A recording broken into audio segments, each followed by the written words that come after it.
Pack family. Happy Tuesday to you. It has been a great day already, pretty busy. Kids are getting some homeschooling done. They had a nice fruit snack lunch situation. I'm so thankful that my kids love to eat fruit. Do your kids like fruit?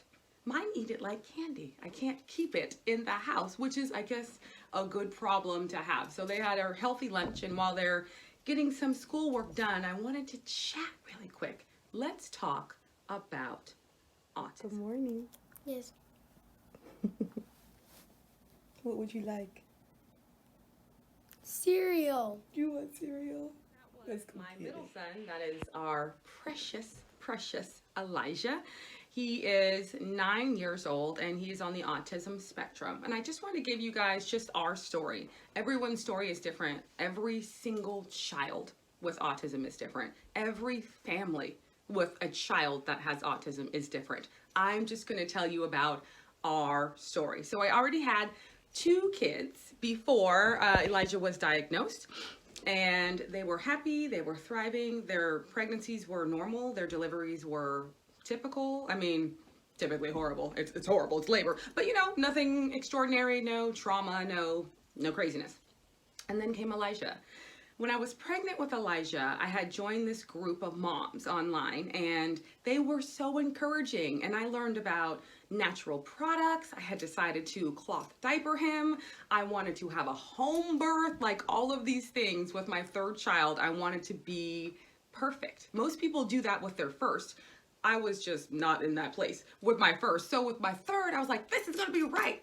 So I tried to do everything I could to make sure he was healthy, he was strong, he was thriving, and everything was fine until it wasn't. An afternoon I will never forget. I was preparing to go to a parent-teacher conference for my first 2 children. And I was just trying to get ready, trying to get dinner done, trying to get everything set so that I could leave and go to their conferences. I remember I had sat on the bed and looked at something on my phone, and I stood back up and my water broke, just like that.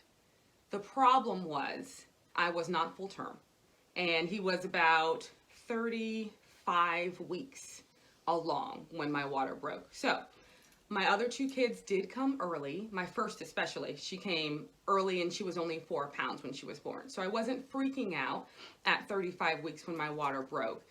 I just kind of kept on with the day. So I told my husband, hey, I'm leaking everywhere. You're gonna have to go to the parent-teacher conference. And I started nesting like crazy. I started washing the dishes. I was cleaning the house. I was cleaning the sink. I was doing all of these things because I knew the next time I came home, there was gonna be another baby with me. So I was so excited that day to be in labor for days in a hospital. My first child was born. It literally took almost 3 days for me to have her. So I was like, I don't want to be in the hospital strapped down with tubes and veins and cords and whatever, all the things that are there.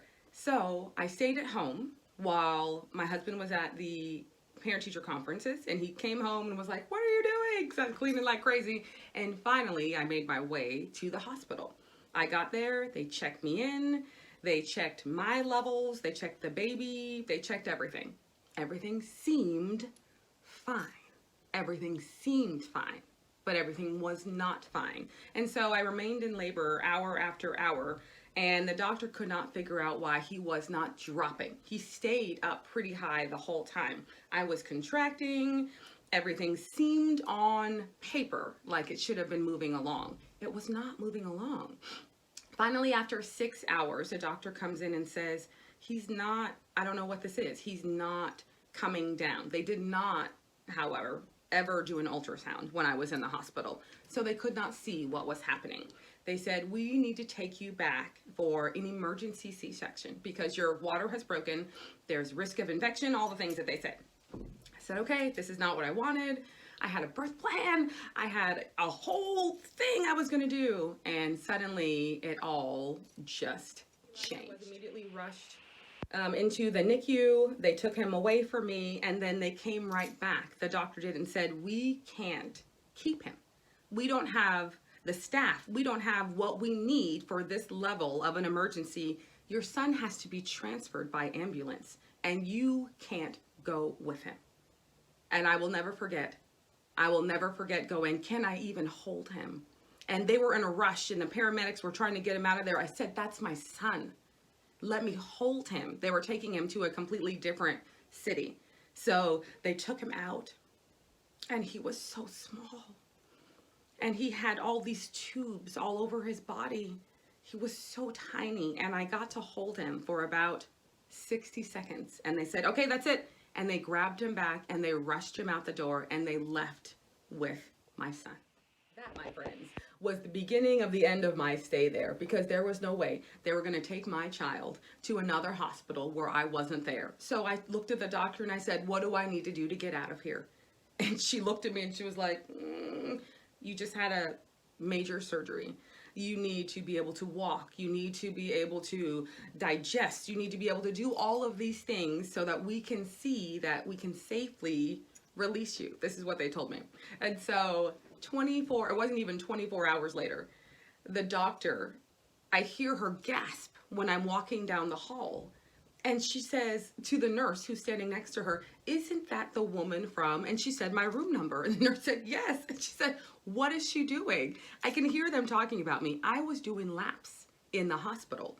I was up walking and walking and walking because I knew I had to get out of there. And that very next day after I had him, they let me go. And we were finally reunited.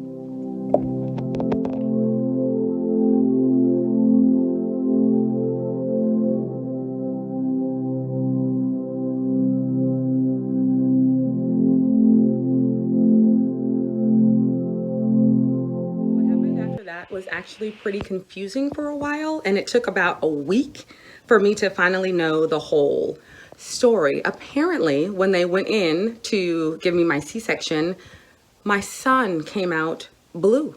He was unresponsive, and the cord had been wrapped around his neck several times. And that was the reason why when I was in labor, he could not move. He was just getting strangled. So there was a lack of oxygen. He was born unresponsive. And for some reason, there was a trauma nurse that was a specialist in the hospital that day that wasn't supposed to be there.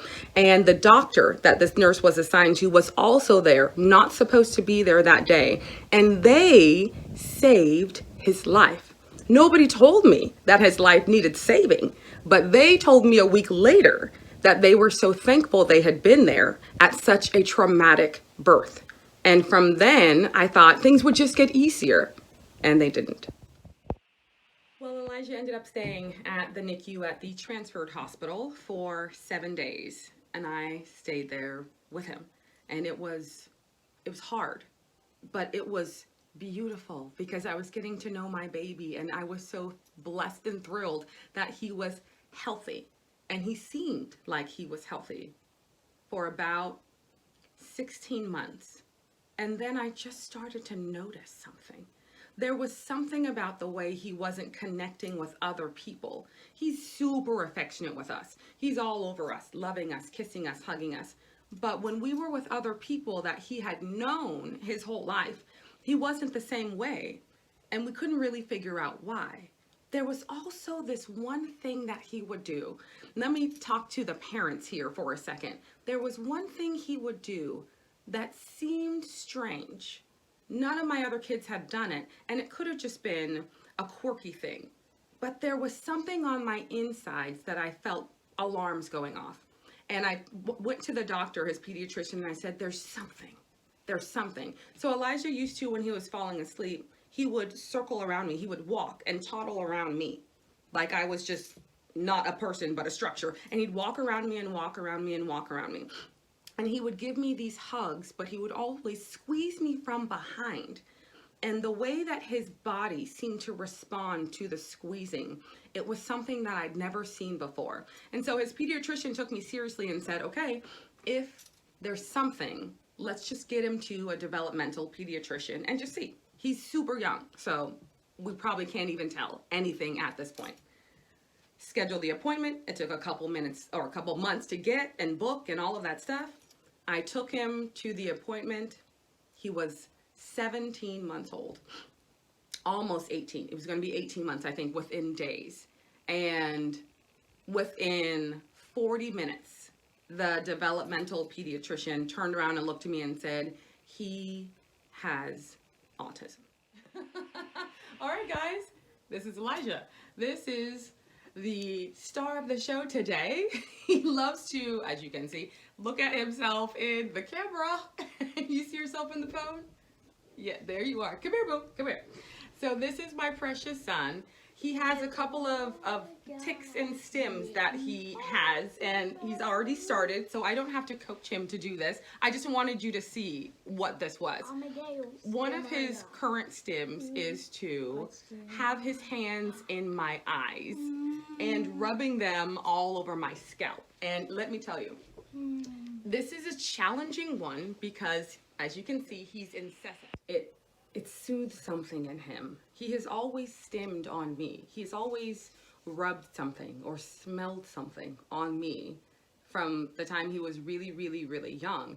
Some of the other things that he does is he makes these faces. Sometimes it feels like, or it looks like he's tensing up on the inside. And I'm going to show you what I mean by that right here. Current eligible lessons with this low mileage for around $4.99 per month. Visit Cadillac.com for assistance. Spending more time with your floor has been hard on your floor. Change it with the Home Depot. Order online, get it delivered, and install it yourself. Save on top flooring brands like Lifeproof and Pergo on HomeDepot.com. The Home Depot. How doers get more done.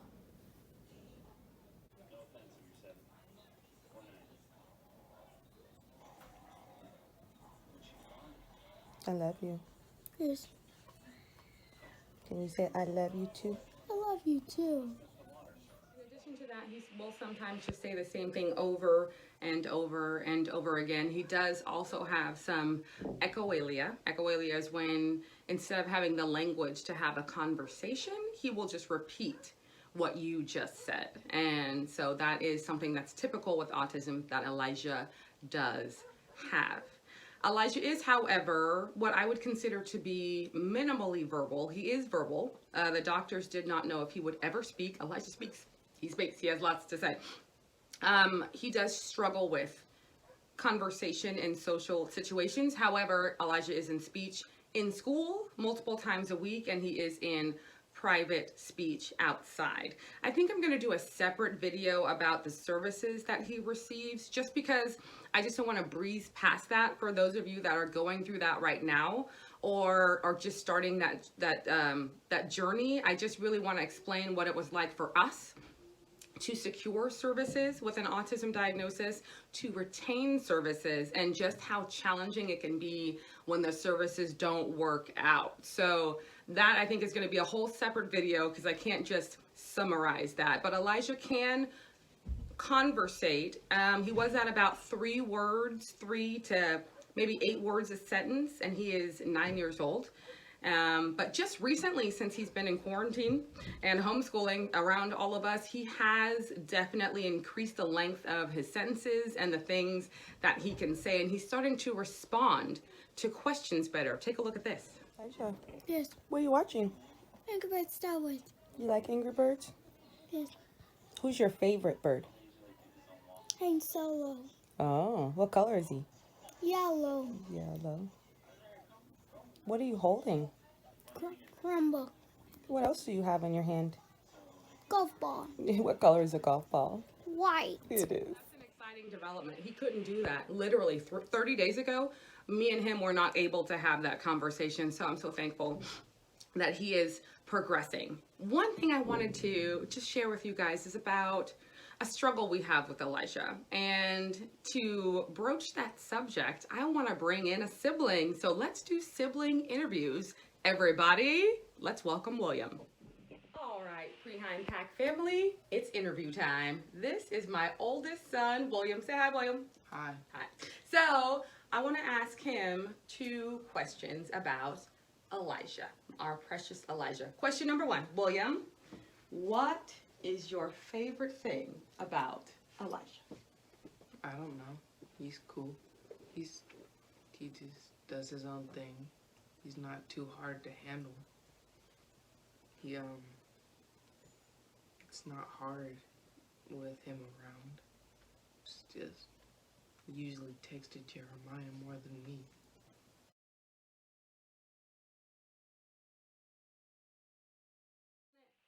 I want to explain what William is talking about. So Elijah, because him and the twins are so close in age, I was literally still nursing Elijah when the twins were born. So because they're so close in age, Elijah has learned, he's a smarty pants, he has learned that he may not know how to follow social cues, but his brother does. And so because of that, he has latched on to him. And so he follows him everywhere he goes, and he watches his behavior and models it. When we're at other churches, when we're traveling, when we're in stores, he looks at his brother to see how he should respond. However, that comes with a challenge, because there are times when Elijah feels like they're so connected that he doesn't want to do anything without him. This has been a long day, folks, I tell you. Bad news really quick about the camera. Which camera? Yes, that is the camera I'm supposed to be filming on right now. Am I? No. Why? I put the SD card in wrong and now it's stuck. Remember how I said we didn't know what we were doing? So if anyone knows, comment down below. Anyone knows how to get out an SD card from a camera that was put in the wrong way? Just let me know. And so because today's been a little bit just heavy, let's just shift gears here. My youngest daughter, Hannah, her love language is quality time, for sure. So I try to set some time aside for just her and I to do things together. And so this day, we decided to take our doggies to the park, and it went like this.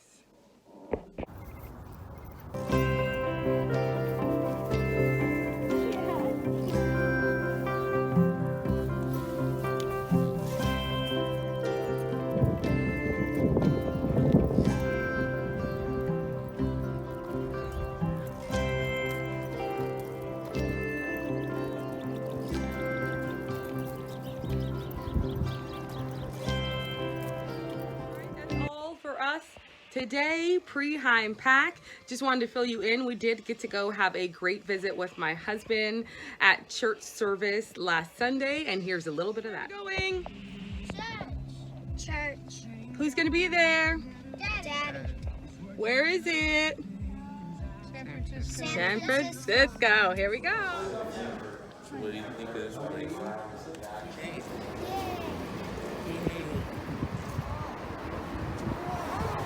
You don't like my little beard? Me too. I gotta shave it more. Everybody, that's all. Goodbye. Bye.